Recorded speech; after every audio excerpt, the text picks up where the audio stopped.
Hi, I'm John DeWorken. And I'm Sunnie Harmon. We're with LobbySC, which is a leading pro-business lobbying firm here in South Carolina. And we're here to tell you what's going on in the legislative session here. We are halfway through. 9 weeks are down, 9 weeks are left. And we thought that you may actually watch this video today since you should be at home self-quarantining. Or at least you have nothing else to do because there's no sports to watch. No, I can't believe it, and we thought this year was going to be a kind of a wacky year because it's we've got everybody up for re-election. We've got a couple big issues taking the air out of everything that's going on in the State House, and now we've got a real curveball with this health issue. Well, one thing I'll say is that two of those issues, we'll talk about COVID-19 or the coronavirus here in a little bit, but Santee Cooper, which we talked about in our last video, which was really sucking the air out of a lot of things, we're starting to get some clarity there and starting to get some movement, and also education reform was taking up a lot of time. But that logjam is now clear. The Senate last week, finally after 8 weeks of debate and 8 weeks of a filibuster basically, passed the education reform package and they've sent it back over to the House. So as soon as that happened, the most benign bills and all the uncontested bills started getting second reading and third reading and are now sent over to the House. So that was a big deal to get that education reform bear out of the way. Yeah, it really was, and so if you remember, it was a House bill, it was sent over to the Senate, and now the Senate's sent it back over to the House. Well, let me correct you there. That would have made a lot of sense. However, the Senate sent its version over to the House. So what the House will probably do is strike it and insert their House version in it and send it back.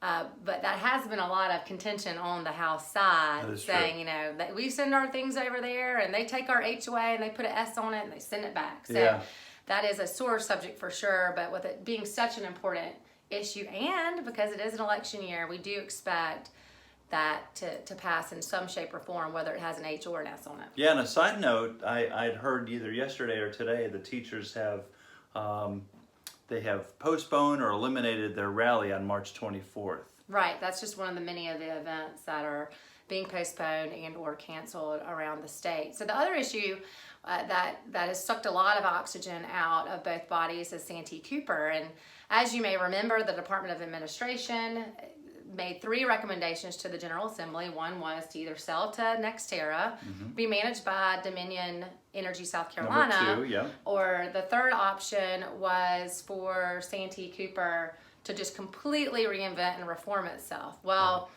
last week the Senate rejected all 3 of those recommendations and has decided to just go with a reform package that the Senate is going to put together itself. And what's really unique about this one, John, I think, is that Senate Finance, the ad hoc subcommittee passed something, then the full committee, and now Judiciary is also going to put its fingerprints on that bill. So by the time it actually makes its way to the Senate floor, all 46 senators, since half serve on Senate Finance and half serve on Judiciary, would have had their say on that piece of legislation. A real bite, yeah, everybody's got a bite at the apple before it gets to the full floor. So, and smaller groups tend to work a little bit better. So what's going on in the House? Well, the same issue with the House and Santee Cooper. They also rejected all 3 options from the Department of Administration, and they have decided that they want to continue down the path of talking to NextEra to see if they can get a better offer. They weren't really excited about the original offer that NextEra made for Santee Cooper, so they want to see if they can get a better deal.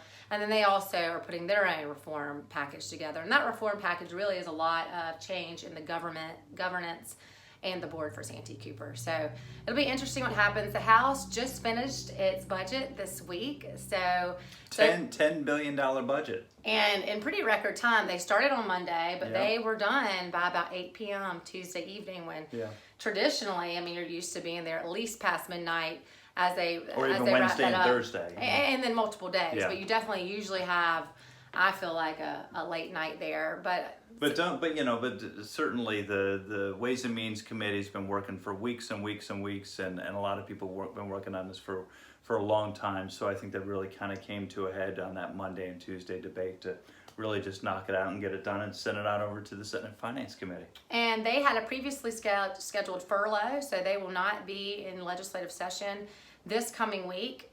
And that brings us to the whole COVID-19 thing. The state of Georgia and the state of Kentucky have postponed their legislative sessions, but As of today, the Senate is still posting subcommittee hearings for next week and full committee hearings. Governor McMaster earlier this week was pretty adamant that business as usual would continue. So I think the House has a little breathing room with this COVID-19 issue that will be on furlough next week. So really, they don't come back until a week from Tuesday, and then the Senate will be interesting to see what the Senate ends up doing.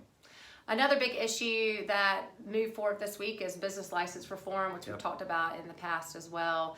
It had already passed the House and also passed a big hurdle in the Senate this week with the Senate Finance Subcommittee. And this bill really has been a large compromise between the business community and the Municipal Association of South Carolina. And so it definitely moves the ball forward. It makes a lot of changes that the business community was really looking for, like uniformity. Yeah, administrative streamlining, really. Timing, if you look at the number of municipalities around the state of South Carolina, you can understand, and each one of them are so different with what they require for business license fees. I think that the business community and the Municipal Association have, for the first time, have really come together and said, okay, what can we do to help businesses better administratively handle business license fees? So I think that that's what you see in this legislation that's moving forward in the Senate now.